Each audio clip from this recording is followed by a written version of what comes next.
오늘 우리가 잘 아는 대로 저희 교회에서는 이 세 번째 주일을 가정의 달 교사주일로 지키게 됩니다.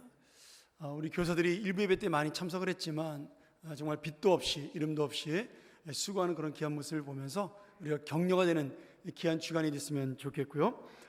오늘 우리가 함께 나눌 유다서는 단 한 장밖에 되지 않는 짧은 말씀이지만 이 짧은 편지 안에 우리의 교사이시고 스승 되신 예수 그리스도의 복음 그리고 그 진리가 얼마나 중요한지 너무나 선명하게 담겨 있다는 사실을 볼 수가 있습니다. 특별히 이 나머지 5월달을 이 유다서를 같이 함께 나누면서 우리 교회와 가정 그리고 우리의 자녀들 그리고 내 자신의 삶이 참된 스승 되신 우리 주 예수 그리스도의 그 진리 위에 굳건하게 서 있는지 돌아보는 귀한 시간이 되기를 간절히 소원합니다. 오늘 이 유다서 이 말씀을 기록한 사람은 누구냐? 이름 그대로 유다입니다. 근데 성경에 유다라는 이름이 여러 명 나오고 있죠. 근데 그 중에서도 이 유다는 예수님의 막내 동생인 야고보의 동생 또 예수님의 친동생인 유다다. 우리는 그렇게 생각을 합니다. 마태복음 13장에 보면 유일하게 예수님의 가족들의 이름이 나옵니다. 거기에 야고보도 나오지만 이 유다가 막내 아들로 이름이 기록되어 있습니다. 우리가 성경에 정확하게 나오진 않지만 예수님의 그 가족이 동생 아마 딸이 하나 둘 그 동생들이 또는 마리아에게 아들이 최소한 4명 정도 있었다. 더 이상도 될 수 있지만 그렇게 추정해 볼 수가 있는 것이죠. 이 유다는 다른 형들과 마찬가지로 예수님이 살아계실 때는 예수님을 하나님의 아들로 믿거나 메시아로 믿지 않았습니다. 오히려 장남인 예수 형님이 가정을 버리고 하나님의 일을 하고 떠난다라는 그런 모습을 보면서 어떤 실망감과 함께 또 기적을 일으켜 도움을 많은 사람들에게 주면서도 가족에게는 큰 도움이 되지 않는다는 사실을 생각하며 아마 원망했던 그런 형제 중에 하나로 볼 수가 있습니다. 그러나 유다는 예수님의 부활을 목격한 후에 비로소 예수 그리스도가 하나님의 아들이요 이 땅을 구원하실 메시아라는 사실을 온전히 믿게 됩니다. 그 후에 오순절 성령 강림을 경험하고 형 야고보와 함께 예루살렘 교회에서 영적 지도자로 헌신하다가 순교했다. 이렇게 역사에 기록되어 있는 것이죠. 우리나라에서 많이 가고 있는 그 스페인의 산티아고 순례길이 있습니다. 저한테도 이제 하나의 버킷리스트죠. 저도 꼭 가보고 싶은데 그 산티아고 순례길이 이 사도 야고보가 순례했던 스페인을 전도하기 위해서 순례했던 길이다. 그렇게 해서 만들어진 겁니다. 물론 거짓말입니다. 야고보는 스페인에 그렇게 깊이 간 적이 역사 속에 없습니다. 다만 중세시대 그 사제들이 이 야고보의 어떤 성제됨을 기록하기 위해서 좀 과장하고 확대해서 그런 역사들을 만들었다 그렇게 볼 수 있습니다. 그럼에도 산티아고는 꼭 가보시기 바랍니다. 좋습니다.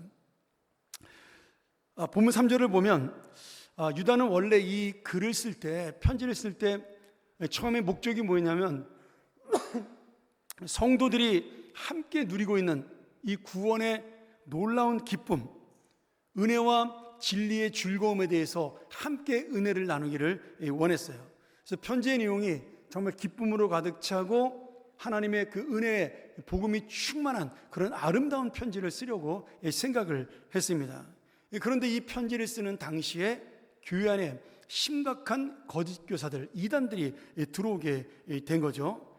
그래서 우리가 읽은 말씀대로 그들이 교회에 몰래 들어와서 예수 그리스도의 십자가 복음을 부인하고 또 구원의 은혜를 한번 우리가 구원받으면 영원토록 유효하다. 그러니 죄를 지어도 상관이 없다. 이런 식으로 우리 육신은 더럽지만 영혼은 거룩하니까 영혼만 거룩하면 된다. 그러니 육신은 마음대로 죄를 짓자. 이러한 가연설 이단, 영지주의 이단이 들어와서 교회를 굉장히 어지럽히고 교인들이 그 말을 듣고 또 방종하고 도덕적으로 타락하는 모습을 보게 되었습니다. 그런 이유로 이 성도들의 영혼이 병드는 것을 볼 수 없었던 유다는 복음의 진리를 지키기 위해서 이 복음이 얼마나 놀라운 말씀이고 또 우리에게 주시는 진리의 기쁨이 얼마나 큰 것인지를 설명하면서 이 편지를 전투적으로 복음을 선포하는 그런 말씀이 된 것이죠. 오늘 우리가 읽었던 1절부터 4절까지의 말씀에는 이 복음의 전투, 진리의 영적 전투를 싸우기 전에 먼저 우리가 왜 이런 진리를 가지고 나가야 되는 성도가 되었고 그 성도가 어떻게 살아가야 되는가에 대해서 이 성도의 정체성에 대해서 설명을 하고 있습니다. 너는 누구냐? 나는 성도다. 그럼 성도는 뭐냐? 지금 그 이야기를 설명하고 있는 것이죠. 왜냐하면 우리가 성도라는 분명한 정체성을 가져야만 흔들리지 않고 이 복음을 가지고 마지막까지 잘못된 진리와 싸울 수 있고 이 세상과 싸워 하나님의 복된 인생으로 승리하는 인생으로 살 수 있기 때문에 성도가 누구냐에 대해서 확실하게 1장 1절과 4절까지 설명하고 있는 것이죠.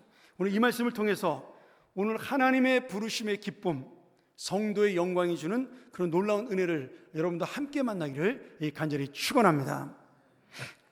첫 번째로 우리는 먼저 하나님의 부르심을 받은 거룩한 성도라고 강조합니다. 2절 말씀에 보면 이렇게 되어 있어요. 예수 그리스도의 종이요 야고보의 형제인 유다는 부르심을 받은 자, 우리 성도죠. 부르심을 받은 자 곧 하나님 아버지 안에서 사랑을 얻고 예수 그리스도를 위하여 지키심을 받은 자들에게 편지하노라, 이렇게 말씀하고 있어요. 유다는 거짓 교사들의 그 유혹 속에도 우리 성도들이 흔들리지 않을 수 있는, 그래서 굳건하게 믿음을 지킬 수 있는 이유를 여기 의미 있게 크게 두 가지로 설명을 합니다. 먼저는 우리가 부르심을 받은 자들이다, 이렇게 설명을 하고 있어요. 원래 우리는 어떤 존재였죠? 죄와 절망 가운데 죽을 수밖에 없는 그러한 심판의 존재였습니다. 그러나 예수 그리스도께서 우리를 위하여 십자가에 죽으심으로 우리는 하나님의 자녀로 부름받는 놀라운 은혜를 얻게 된 것이죠. 여기서 부르심이라는 단어가 콜링입니다. 이 콜링이라는 단어는 그저 내가 너의 이름을 불렀다, 그것으로 끝나는 것이 아니라 분명한 이 이름 속에는 하나님의 역사가 나타난다는 것을 우리가 볼 수가 있어요. 우리 유명한 시인인 김춘수 씨의 그 꽃이라는 그 시에 보면 내가 너의 이름을 부르기 전에 너는 그저 몸짓에 지나지 않았다, 뭐 이런 이야기 나오지 않습니까? 근데 우리 그리스도인들이야말로 진짜 예수 그리스도의 부르심을 받기 전에는 아무것도 아닌 존재였어요. 그런데 하나님의 부르심으로 너는 내 아들이야, 내가 너를 구원하였노라고 그렇게 부르심을 받은 순간부터 우리에게는 놀라운 생명의 역사가 일어나게 됩니다. 그냥 이름을 부른 것으로 끝난 것이 아니라 그 부르심 가운데 우리 안에 나타난 놀라운 하나님의 은혜가 있다라는 것이죠. 예를 들어 이런 겁니다. 창세기 1장 3절 이하에 보면 땅이 혼돈하고 공허해서 흑암이 깊음이 있을 때 하나님이 이 땅을 바라보면서 뭐가 있으라 그랬죠? 3절에 빛이 있으라. 이 말씀 한마디에 흑암이 물러가고 빛이 생겨나 이 세상을 밝히게 됩니다. 이것이 바로 하나님이 우리를 부르셨을 때 일어나는 역사예요. 진짜 어두운 세상이 밝아지는 것입니다.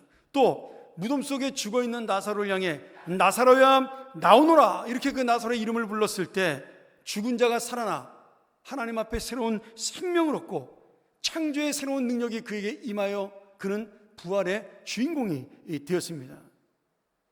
오늘 여러분, 우리를 하나님께서 부르셨다라는 것은 이름을 불렀다로 끝나는 것이 아니라 하나님의 자녀가 되었고 하나님의 영광 속에 내가 들어갔다라는 의미가 이 속에 담겨 있는 것이에요.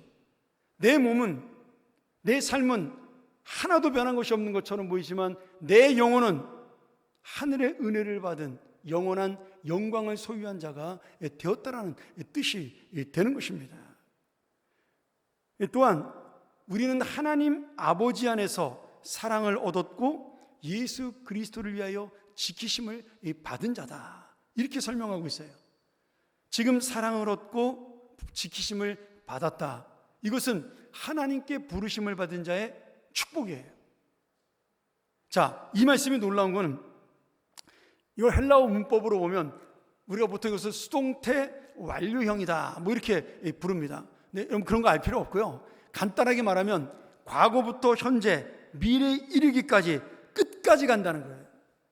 완전히 하나님의 보호가, 완전한 하나님의 사랑이, 완전한 하나님의 지키심이 끝까지 간다, 이런 뜻이 이 속에 담겨져 있는 겁니다. 내가 과거에 하나님의 사랑을 받고 하나님의 자녀로 부르심을 받았어요.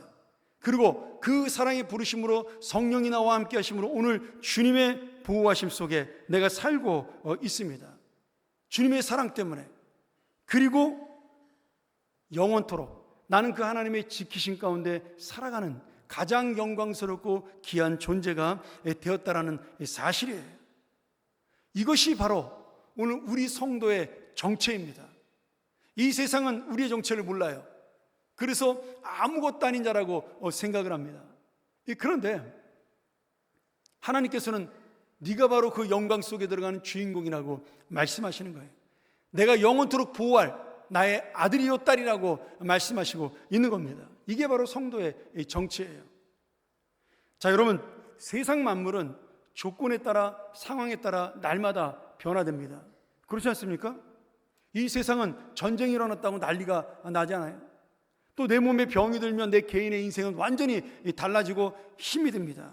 그런데 우리 하나님 아버지의 사랑과 보호는 절대로 변하지 않는다라는 거예요. 이 말의 의미는 거짓 교사들이 아무리 잘못된 진리로 우리를 유혹해도 이 세상 사람들이, 아니면 이 세상이 나를 눈에 보이는 것으로 또는 변하는 것으로 두려움을 주거나 아니면 나에게 유혹을 해서 나를 넘어뜨려 한 그 모든 순간에도 우리가 잠시 그 태풍과도 같은 유혹 속에, 아니면 세상의 권세 속에 잠시 비틀거릴 수는 있지만 하나님 아버지의 이 절대적인 사랑과 보호 때문에 우리는 무너지지 않고 결코 승리한다라고 말씀하고 있는 것입니다. 할렐루야. 여러분, 이 승리가 나의 것이에요. 반대로 사탄은, 우리를 괴롭히는 이 세상은 완전히 패배한다라는 것이 결정되어 있다라는 거예요. 우리의 승리가 결정되어 있으면 사탄의 패배, 세상의 패배는 당연히 이루어지게 된다는 것이죠. 오늘 그래서 이 말씀을 한 유다의 그 마지막 2절 말씀이 참 중요합니다. 그렇기 때문에 2절에 주님이 주시는 긍휼과 평강과 사랑이 우리 성도 여러분의 삶에 풍성하게 넘칠 것이라고 그렇게 확신하며 약속해주고 있는 겁니다. 오늘 여러분, 우리가 힘들 수 있고 어려울 수 있습니다. 뭐 당연한 거죠. 시간이 지나면 약해집니다. 그런데 하나님의 사랑은 변함이 없다라는 거예요. 우리의 인생 가운데 지키시는 하나님의 은혜는 저 영원까지 함께 주신다라는 겁니다. 내가 약해지기 때문에 하나님이 약해지는 것이 아니라는 거예요. 이 세상이 지금 흔들리고 요동하기 때문에 하나님이 흔들리거나 요동하지 않는다는 거예요. 그러니 우리가 붙잡아야 될 분은 누구밖에 없죠? 하나님밖에 없는 겁니다. 내가 아무리 흔들리고 날아갈 것처럼 보여도 그 하나님을 붙들고 있는 동안 하나님은 우리를 지켜 주시는 겁니다. 오늘 그 은혜와 긍휼과 사랑으로 내 마음속에 소망을 놓지 않고 살아가는 믿음의 자녀가 되기를 간절히 축원합니다. 두 번째로, 우리는 누구냐? 이런 사랑을 받았기 때문에 이제는 이 사랑과 진리를 지키기 위해서 싸우는 하나님의 병사가 되는 성도예요. 2절에 보면, 3절에 보면 우리가 전체를 한번 읽어보도록 하죠. 3절 말씀 전체. 사랑하는 자들아, 우리가 일반으로 받은 구원에 관하여 내가 너희에게 편지하려는 생각이 간절하던 차에 성도에게 단번에 주신 믿음의 도를 위하여 힘써 싸우라는 편지로 너희를 권하여야 할 필요를 느꼈다. 지금 일반적인 은혜라고 말씀하고 있어요. 일반으로 받은 구원. 이게 일반으로 받았다 그러면 우리는 보통 일반, 그러면 이게 뭘로 생각을 하죠? 보통, 이렇게 생각하잖아요. 일반은 보통하고 똑같은 말이잖아요. 그러면 하나님의 구원은 특별하지 않은 건가? 그렇게 오해할 수가 있어요. 그런 뜻이 아닙니다. 여기서 말하는 일반은 흔해 빠졌거나 가치 없거나 어떤 보통의 것을 의미하는 것이 아니라 이방인이든 부자든 가난한 자든 누구에게나 차별 없이 주어지는 보편적인 은혜를 구원의 은혜를 이야기하고 있는 겁니다. 이 말씀의 의미가 무엇일까요? 이 모든 구원의 은혜는 어떤 사람이든 하나님의 놀라운 역사로만, 사랑으로만, 은혜로만 이 구원을 받을 수 있다는 것을 강조하는 거예요. 그 당시에 이단들은 야, 무슨 구원을 그렇게 쉽게 받냐, 은혜로만 어떻게 구원받아, 내가 율법을 지켜야지, 이런 율법주의 이단이 있었어요. 또는 야, 우리가 이렇게 은혜를 받았으니까 살아가는 것도 쉬운 거야, 막 살아, 괜찮아, 그러면서 도덕적으로 타락하는 이단도 있었습니다. 그러니 이 구원의 은혜라는 것은, 지금 일반적인 구원의 도리라는 것은 지금 우리가 자랑할 수 없고 절대적이고 완전하신 하나님의 은혜로만 구원받을 수 있다는 것을 강조하기 위해서 쓴 이 단어예요. 그러니 내가 이 절대적인 하나님의 구원의 은혜를 받았기 때문에, 여러분, 우리 같은 죄인이 그런 은혜를 받았으면 마음속에 뭐가 있어야 돼요? 기쁨이 넘쳐야죠. 감사가 넘쳐야죠. 지금 유다 선생님은 바로 우리에게 그런 마음을 가지고 이 세상과 싸우라고 말씀하고 있는 겁니다. 여러분 보세요. 이 세상은 영적인 공허함을 채우지 못해 방황하는 사람들이 진짜 많습니다. 근데 내가 왜 공허한지 몰라요. 내가 왜 허무한지를 모릅니다. 제가 전사 시절에 강남에 있던 교회에서 사역을 4년 동안, 우리 교회 부목사로 오기 전에 4년 동안 사역을 한 적이 있습니다. 정말 다 부자예요. 한 분도 세대로 사는 사람이 없이. 강남은 그렇더라고요. 근데 거기에 사업하는 집사님, 지금은 이제 은퇴하신 장로님 되셨는데, 저를 아껴서 회사에 자주 불러서 말씀을 전하게 했어요.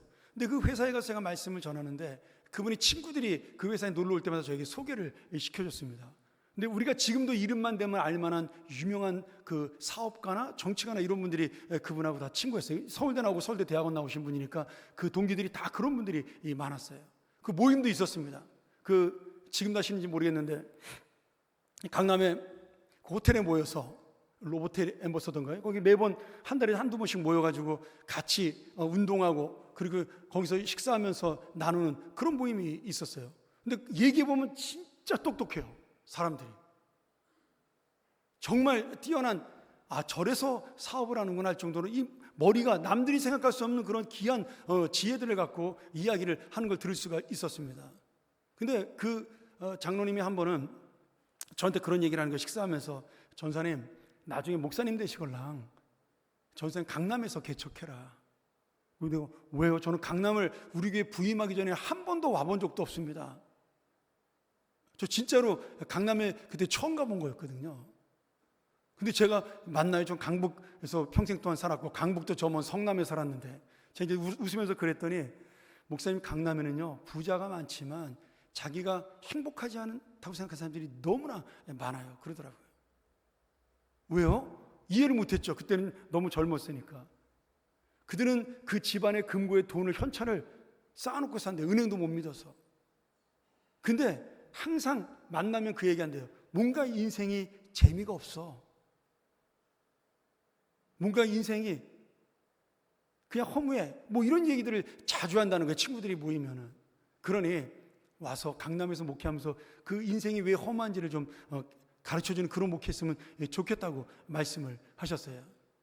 뭐 제가 수준이 안 돼서 강남은 못 갔지만 여러분, 그분들이 왜 그럴까요?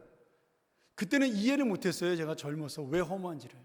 아니, 돈도 많고 배울 만큼 배우고 이 세상에서 떵떵거리고 사는 사람들이 뭐가 허무하고 뭐가 공허하지? 근데 여러분, 그런 사람들 마음속에 뭐가 없어요? 생명이 없어요. 그래서 공허한 겁니다. 그 안에 예수 그리스도가 주는 영혼에 대한 소망이 없으니까, 이 땅에서의 만족을 위해서만 사니까 소망이 없으니 공허한 겁니다. 근데 우리는 이 땅에 소망이 없는 걸 아는 사람들이잖아요. 영원한 소망은 천국에 있는 걸 아는 사람들이잖아요. 그런데 우리는 그 공허한 사람보다 더 불행하게 사는 사람이 얼마나 많아요. 진짜 이게 예수 믿으면서 불쌍하게 사는 존재들이 되는 겁니다. 우리가 살면 몇 년이나 살 수 있을까요? 한번 생각해 보세요. 제가 어제 우리 권사님들하고 같이 그 1년에 한 번씩 있는 우리 권사님 모임에서 노권사님들 모시고 이제 식사하는 모임에서 갔는데, 그때 우리 90 넘은 권사님이 그런 이야기를 하셨어요. 벌써 세월이 이렇게 흘렀다고. 그렇죠. 그 권사님 50대 후반에 저희 29살에 만났으니 벌써 34년 전 이야기잖아요. 근데 그 34년이 자고 났더니 지나갔어요. 여러분, 얼마나 오래 살고 싶으세요? 우리 앉아있는 여러분들이 여기에 몇 년이나 더 앉아있을 것 같으세요? 제가 매년마다 앉아 계시는 우리 권사님들이 한 분 두 분씩 줄어드는 것을 봅니다. 근데 그것이 우리의 인생이에요. 근데 우리는 낙심하지 않죠? 실망하지 않아요. 왜요? 영원한 생명의 소망이 우리에게 있기 때문에 그렇습니다. 그런데 그 생명의 소망을 가지고도 이 세상 사람보다 더 불행하게 사는 어리석은 성도들이 너무나 많은 거예요. 그러니 이 유다 선생님이 이 말씀을 안 할 수가 없는 거죠. 너는 성도야, 영광의 성도야, 소망의 성도야, 하나님의 인도와 보호를 받다가 주님께 영원한 천국에 함께 갈 성도야. 그러니 이 땅에 마음 둘 필요가 없는 것이야. 하나님 말씀만 보고 살아도 충분히 행복할 수 있고 복 받을 수 있어. 그렇게 말씀하고 있는 겁니다. 오늘 여러분, 우리가 이 진짜 기쁨, 진짜 소망을 알기에 우리는 이 세상의 헛된 쾌락에 마음을 뺏기지 않습니다. 세상 사람들은 채울 수 없는 공허를 채우기 위해서 도박을 하고 마약을 하고 뭐 아니면 게임을 하고 이런 중독으로 나가는 거예요. 그들의 마음속에 채울 수 없는 것이 있기 때문에 그런 것입니다. 돈도 중독이에요. 벌어도 만족이 없으면 그거야말로 물질의 중독이죠. 명예의 중독이죠. 권세의 중독이에요. 끝까지 놓지 않으려고 하는 모든 것들이 다 이 세상 욕심에 중독돼서 살아가는 그런 안타까운 모습인 것입니다. 왜요? 아무리 채워도 그 안에 진리의 기쁨이 없기 때문에, 생명의 소망이 없기 때문에 그런 인생을 사는 것입니다. 그러니 우리가 신앙생활하면서 가장 먼저 회복해야 될 것이 있다면 바로 이 진리의 기쁨입니다. 내가 예수 그리스도의 복음을 알고 십자가의 은혜를 알기에 나는 오늘 하루도 너무나 감사하다. 물론 살다 보면 내 마음이 요동칠 때도 있죠. 흔들릴 때도 있습니다. 어렵고 힘든 일을 만나고 갑자기 몸이 아프고 힘들면 다 낙심할 수도 있어요. 그럼에도 우리가 오뚜기처럼 다시 일어날 수 있는 이유는 내 의지와 내 실력이 아니라 이 구원의 기쁨을 깨닫게 하시는 영원의 소망, 영원한 생명이신 우리 주님이 우리와 함께 있기 때문에 그런 것입니다. 오늘 그래서 이 기쁨이 충만할 때 우리 오늘 유다 선생님의 말씀처럼 믿음의 도를 위해서 오늘도 이 세상과 싸우는 이 놀라운 영적 병사의 삶을 살아갈 수가 있는 것입니다. 우리 여러분, 우린 지금 병사로 살아가나요? 아니면 영적 환자로 살아가나요? 안타깝게도 당시 교회 안에 예수 그리스도의 구원의 복음을 오해해서 방종으로 바꾸는 성도들이 있었어요. 4절에 보면 이렇게 되어 있죠. 그들은 경건하지 못한 자들로서 우리 하나님의 은혜를 방종거리로 만들고 오직 한 분이신 지배자요 우리의 주님이신 예수 그리스도를 부인하는 자들입니다. 예수의 복음 아니야. 그거 없어도 구원받을 수 있어. 내가 구원받았어? 그러면 마음껏 살아. 우리 영혼만 깨끗하면 되는 거야. 이런 식으로 이 세상의 것을 자기 마음대로 채우라고, 욕심대로 살으라고 그렇게 유혹하니 얼마나 여러분 신나요. 교회 와가지고 회개할 필요도 없죠. 목사님 말씀 듣고 고민할 필요도 없죠. 부담도 없죠. 예배는 예배대로 드리고 그리고 나가서는 마음대로 살죠. 그 성도들이 얼마나 넘어가기 좋은 그런 말씀이에요. 오늘 여러분, 그래서 그들이 십자가의 은혜를 가지고 있다고 생각을 했지만, 그래서 예배를 드리고 찬양을 드렸지만 그들의 마음속에는 예수님의 통치를 거부하고 내 욕망대로 살아가는 것으로 가득 찬 인생이 된 것입니다. 그리고는 행복을 잃어버린 거죠. 공허한 거죠. 오늘 여러분, 우리도 내 마음을 깊이 돌아볼 수 있어야 돼요. 내가 예배드리고 말씀 듣고 찬송은 부르지만 이 예배당 문을 떠나는 그 순간부터 우리의 주인이 예수 그리스도가 아니라 내 욕심과 내 마음이 되는 그 순간부터 우리도 무늬만 성도일 수가 있는 것입니다. 세상의 욕망을 하나님의 축복으로 착각하고 있지는 않은지, 불순종을 나의 자유라고 고집하고 있지는 않은지, 물질과 명예와 권세가 하나님의 자리에 있어서 이것이 중요하다고 그렇게 살아가고 있지는 않은지, 날마다 우리가 말씀으로 전공하고 말씀으로 거룩한 싸움을 싸워야 하는 겁니다. 여러분, 가장 위험한 교회가, 저는 요새서 그런 생각이 들어요. 설교자라는 교회가 부흥하는 겁니다. 우리 목사님이 설교를 못하니까 또 저런 소리 하나? 여러분, 오해하지 마세요. 저 정도면 괜찮게 하는 겁니다. 괜찮아요. 여러분, 설교를 잘하면 그 교회에 교인들이 몰려듭니다. 사실은 설교를 잘하는 게 아니라 내 마음에 맞는 설교를 하는 거죠. 그것이 광화문 광장에서 자기가 원하는 소리를 외치는 거나 강단에서 복음을 이용해서 내가 원하는 말씀을 외치는 거나 별 차이가 없습니다. 근데 내 마음에 들면 그 교회는 몰려와요. 여러분, 그게 이단입니다. 그게 사탄이에요. 그 목사님이 마귀입니다. 왜?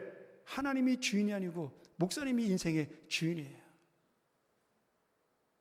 여러분, 잘 들으셔야 돼요. 이런 얘기하면 저만 손해보잖아요. 목사님 권위 떨어뜨리는 얘기한다고. 저도 그러고 싶어요. 나 하나님처럼 섬기라고. 내 말 안 들으면 다 저주받는다고. 그럼 여러분 다 겁낼 거 아니에요. 그런 목사님 좋으면 가셔요. 여러분, 그리고 여러분 영혼은 망하는 겁니다. 우리 한국교회가 그 위험한 순간에 와 있어요. 멋진 예배, 그리고 정말 은혜로운 찬양, 그리고 수려한 말씀씨, 그렇게 해서 젊은이들이 막 몰려드는 교회들이 얼마나 많은지 몰라요. 그런데 그 젊은이들 마음속에 예수를 위해 살겠다는 십자가의 정신은 하나도 없는 겁니다. 자신들의 미래를 주님께 드리겠다라는 그 각오는 전혀 있지 않은 거예요. 어떻게 하면 조금 더 많이 투자해서 돈을 벌까? 어떻게 하면 빨리 아파트 하나 장만을 할까? 우리 젊은 사람들의 생각에 온통 그 생각밖에는 지금 사로잡고 있는 것이 없어요. 신문을 봐도 TV를 봐도 온통 그 얘기잖아요. 무슨 이 나라가 바로 가는 길을 설명하고 있고 이 사회가 주님 앞에 온전히 가는 길을 설명하는 그런 신문이나 TV가 얼마나 있습니까? 그저 잘 먹고 잘 살자는 그 얘기밖에 없는 것이죠. 그런데 그런 교회로 사람들이 몰리는 거예요. 아니면 내 마음을 만족하게 하는 그 설교자에게로 몰리는 것이죠. 사랑하는 여러분, 이 말씀을 잘 기억하셔야 돼요. 내가 진짜 이 교묘한 사탄의 영적 전투에서 승리하는 자인가? 아니면 내 마음의 만족을 위해서 예수를 믿는 것인가? 중세시대 사람들은 성도를 라틴어로 비아토르라고 불렀어요. 중세에는 설교를 라틴어로밖에 못하지 않았습니까? 그러니까 그런 사제들끼리 쓰는 단어들이 있었어요. 근데 그 당시에 교회 다니던 성도들을 그들은 비아토르라고 불렀습니다. 근데 그 비아토르라는 라틴어가 뜻이 뭐냐면 여행자라는 뜻이에요. 길을 걷는 순례자 또는 지금 목적지를 향하여 가는 사람, 조금 더 해석하면 방랑자, 그런 뜻입니다. 여러분, 왜 성도를 그렇게 불렀어요? 성도는 이 세상이 영원히 머물 목적지가 아니라 잠깐 여행 오고 우리의 고향은 천국에 있기 때문에 그렇게 부른 것입니다. 아이러니하게도 이 뜻을 알고 부른 사제들이 중세시대에 거의 없었다라는 거죠. 그래서 타락한 거죠. 본인들이 나그네는 사실을 모르면서 나그네라고 그렇게 불렀으니 망할 수밖에 없는 것이죠. 여러분, 비아토르는 여행하는 자예요. 여행하는 사람은 열심히 보러 다닙니다. 게으르지 않아요. 두 발은 땅에 굳게 딛고 치열하게 살아갑니다. 그리고 이 세상의 가치에 휩쓸리지 아니하고 묵묵히 내가 걸어갈 목적지 향하여 달려갑니다. 우리는 목적지가 없는 방랑자가 아니에요. 분명한 목적지가 있는 순례자입니다. 돌아갈 확실한 우리의 고향이 있습니다. 그러기에 오늘 내가 이 세상을 여행해서 만나는 모든 어려움도 고난도 추억거리가 되는 것이에요. 힘든 사람에게는 그때는 힘들었지만 나 그때 발에 물집이 나서 여행하다가 너무너무 고생했어. 그런데도 그 아름다운 그 관광지는 잊혀지지가 않아. 그것이 바로 우리 인생의 여행길인 거예요. 오늘 여러분 혹시 여기 아프고 병들어서 오신 분들 있어요? 그게 바로 여러분의 추억이 될 수가 있습니다. 여러분 혹시 사업이 안 되고 힘들어서 이 자리에 오신 분이 있습니까? 주님 나라에 가면 그것이 다 나중에 그렇게 그런 적이 있었구나. 내가 과거를 회상할 수 있는 좋은 추억거리가 되는 거예요. 한 걸음 더 나가 하나님의 은혜를 알면 간증거리가 되는 것이죠. 그때 내가 이런 은혜를 입었노라고. 그 힘들 때 내가 다시 한번 주님의 은혜 때문에 일어설 수 있었노라고. 사랑하는 성도 여러분, 우리는 이 나그네를 넘어 이미 승리를 약속받고 목적지를 향해 행군하는 영광의 군사들이에요. 그 승리가 결정된 하나님의 그 군사들입니다.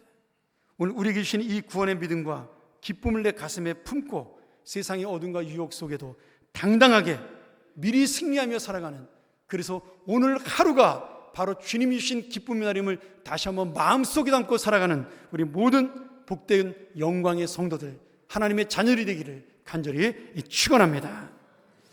우리가 한번 이 시간 이 말씀 의지하면서 기도합니다. 오늘 여러분,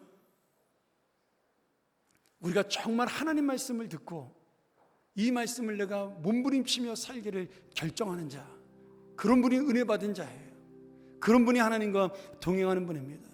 오늘 다시 한번 내가 비아토르가 되었어.